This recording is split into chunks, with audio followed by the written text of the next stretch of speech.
Okay, excuse the mess on my desk here.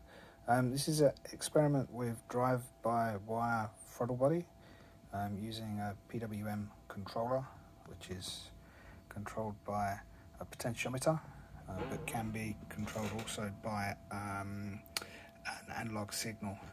So I have power supply feeding power to the PWM controller, and if we adjust the reference going to it, we'll see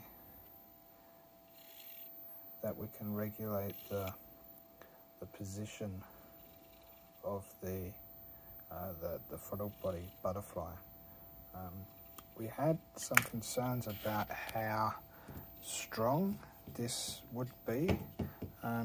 It seems pretty solid. You can push it with your fingers, but I think that given it will be a closed loop control, it should maintain its location quite well. I don't think that it would necessarily be influenced by the air that it's bleeding off. So yeah, I think that this can work quite well for use as a bleed valve for the flow bench. I guess the next thing really is to hook it up and connect it to the controller and get the shield to actually drive it rather than the potentiometer.